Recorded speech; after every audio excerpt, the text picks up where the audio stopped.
آمینہ دے لال علیہ السلام مکہ پاک دے اندر تشریف لے آئے، بلکہ کائنات دے امام علیہ السلام سہن کعبہ دے اندر تشریف فرمانے۔ آج کعبۃ اللہ دے سہن اندر مجمع لگا ہویا، مکہ دے بڑے بڑے لیڈر، بڑے بڑے سردار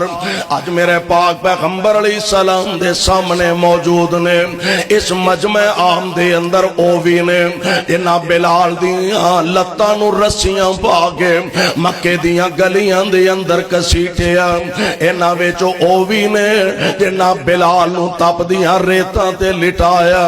اینا ویچو اووی نے جنہ میرے پاک پیغمبر دے گل پاک دے اندر کپڑے پاکے وٹ چاڑے نے، اینا ویچو اووی نے جنہ خبیب نو سولیاں تے ٹنگیا، اس مجمع ویچو اووی نے جنہ سمیہ دے جسم دے ٹکڑے کیتے نے، اس مجمع عام دے اندر اووی نے جنہ میرے پاک پیغمبر علیہ السلام دی لخت جگر حضرت سیدہ زینب دے پیٹ اندر نیزے مارے نے۔ آج سارے دے سارے نبی پاک علیہ السلام دے سامنے موجود نے۔ ہائے حبار بن اسود چھپ دا پھر دا، لوک دا پھر دا، نسیا پھر دا، اسے آکیا وہ حبار کملا ہویا ایک واری در مصطفیٰ تے جاتے سے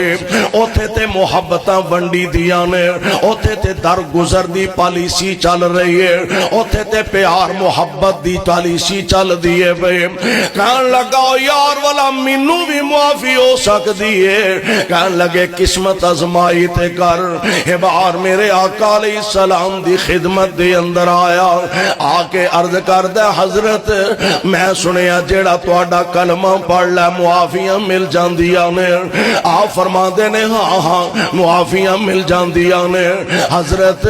اور توڑی بیٹی زینب دے پیٹ چ نیزے مارن والا حبار ہوئے کہ آنو بھی معافی مل جائے گی۔ میرے پاک پیغمبر علیہ السلام نگاہ نبوت نو اٹھایا، آپ فرما دے ہونگے حبار یار تیاں دے دکھ ماپیاں نو نہیں پول دے، بیٹیاں دے صدمے ماپیاں نو نہیں پول دے، پر حبار آگے تے جا میں تینوں بھی اللہ واسطے معاف فرما دیتا ہے۔ یعنی پیغمبر علیہ السلام نے قرآن دے لفظاں دی تصویر تے تفسیر بن کے دکھایا۔ اللہ فرماندے نے خذ العفو وامر بالعرف واعرض عن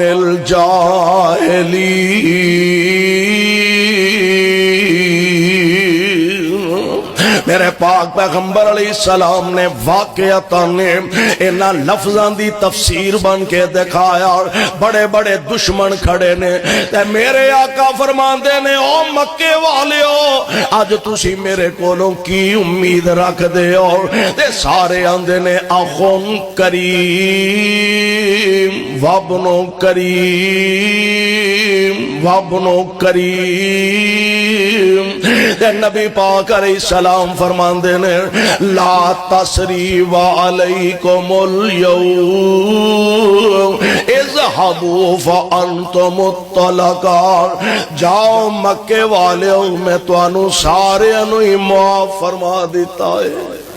کلمہ آسان بھی اس نبی دا پڑھیا، آئیے اپنیاں زندگیاں اندر او تبدیلی پیدا کریے، اپنیاں زندگیاں اندر او انقلاب پیدا کریے۔ نفرتاں، کینے، حسد، بغض، عداوتاں، لڑائیاں، جھگڑے، اختلاف، دنگا، فساد، آئیے نہ ساریاں چیزاں تو کنارہ کشی کریے، ایک دوسرے نو محبت دا پیغام دئیے، ایک دوسرے نو اخوت دا، ایک دوسرے نو درس دئیے، اور حضور علیہ السلام دی تعلیمات نو اپنے واسطے مشعل راہ بنائیے۔ انشاءاللہ الرحمن دنیا آخرت دونوں جہان دیاں اللہ کامیابیاں کامرانیاں عطا فرمائیں گے۔